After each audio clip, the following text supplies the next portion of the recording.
Painting of Mona Lisa. इसके बारे में हमने कहीं ना कहीं ज़रूर सुना है, लेकिन इस पेंटिंग में ऐसा क्या है जो इसे इतना फेमस बनाता है? आपको बता दें, मोनालिसा की पेंटिंग स्पेशल तो हमेशा से थी, लेकिन इतनी ज़्यादा फेमस नहीं थी। ये पेंटिंग फेमस हुई एक इंसिडेंट के बाद, और वो इंसिडेंट था चोरी का। जी हाँ, ईयर 1911 पेरिस फ्रांस के लोव्र म्यूजियम से 3 लोग बाहर निकलते हैं। उन्होंने पूरी रात इस म्यूजियम के अंदर ही बिताई थी, और अब इनके पास थी दुनिया की सबसे फेमस मोनालिसा की पेंटिंग, जिस पेंटिंग को ये लोग यहाँ से चुरा कर ले जा रहे थे।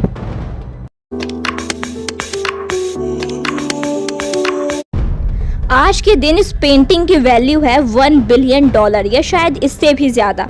आखिर क्या मिस्ट्री है इस पेंटिंग की? क्यों है ये दुनिया की सबसे फेमस पेंटिंग?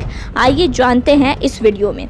मोनालिसा की पेंटिंग को बनाया गया था ईयर 1503 में, और इसको बनाया था एक Italian artist Leonardo da Vinci के द्वारा। ये इतने अमेजिंग थे, ऐसा ही कोई फील्ड रहा हो जिस पर इन्होंने रिसर्च ना की हो। ये सिर्फ एक पेंटर नहीं थे, बल्कि एक इंजीनियर, साइंटिस्ट, आर्किटेक्ट और एक थ्योरिस्ट भी थे। इन्हें बहुत सारे सब्जेक्ट की नॉलेज थी, जैसे कि astronomy, botany, hydrology, geology and optics, etcetera and etcetera. ये इतने अमेजिंग व्यक्ति थे कि इनकी पर्सनालिटी पे अलग से एक वीडियो बनाई जा सकती है, एक किताब लिखी जा सकती है। मगर फिलहाल मोनालिसा को फोकस करते हुए आगे बढ़ते हैं। अब सवाल ये उठता है कि इस फेमस पेंटिंग में दर्शाई गई ये लेडी कौन है? ये रियल में एग्जिस्ट करती हैं या महज एक कल्पना?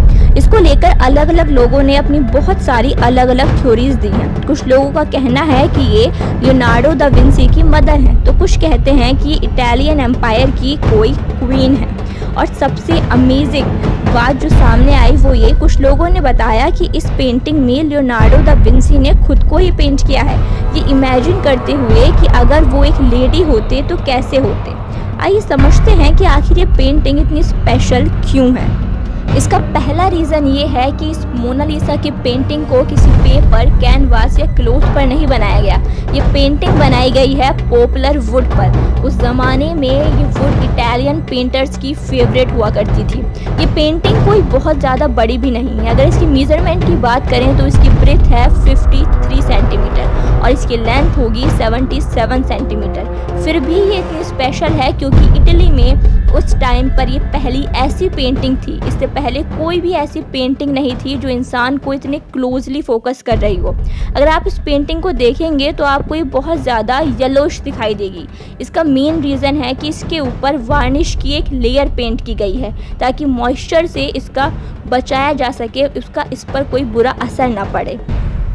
एक सवाल ये भी उठता है कि जब मोनालिसा इटालियन थी, लियोनार्डो दा विंसी इटालियन थे, तो ये पेंटिंग पेरिस फ्रांस में क्या कर रही है?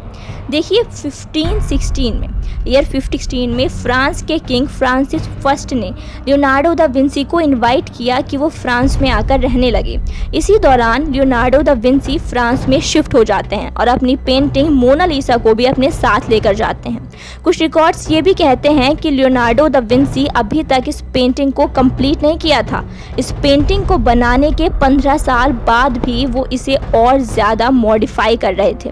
और इसी बीच ईयर 1519 में राजा के महल में रहते हुए इनकी मृत्यु हो जाती है और ये पेंटिंग राजा अपने रॉयल कलेक्शन में रख लेता है।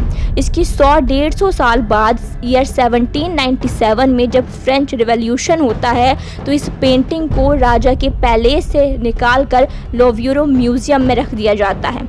अगर मोनालिसा की चोरी पर वापस आए तो इसके पीछे हाथ था विंचेंजो पेरेग्वा का, जो कि लोव्र म्यूजियम में काम करते थे। उन्होंने अपने 2 दोस्तों के साथ मिलकर ये चोरी की थी। एक्चुअल में वो इटली के नेशनलिस्ट थे। इनका मानना था कि अगर लियोनार्डो दा विंसी इटालियन थे, मोनालिसा इटालियन थी, तो ये पेंटिंग भी इटली के पास ही होनी चाहिए। उन्होंने इसे चुराने के बाद 2 साल तक अपने पास रखा, पर जब इसे बेचने के लिए निकले तब पकड़े गए। इन्हें जेल भेज दिया गया और पेंटिंग को दोबारा लोव्र म्यूजियम में रख दिया जाता है। आज के दिन भी ये पेंटिंग यहीं रखी है। बुलेट प्रूफ ग्लास के पीछे स्ट्रिक्ट क्लाइमेट कंट्रोल कंडीशंस में। इसमें सबसे ज़्यादा इंटरेस्टिंग बात यह है कि स्टोरी के बाद ही मोनालिसा की पॉपुलैरिटी बढ़ी थी। आप लोगों का क्या ओपिनियन है इसके बारे में? कमेंट बॉक्स में ज़रूर बताइएगा।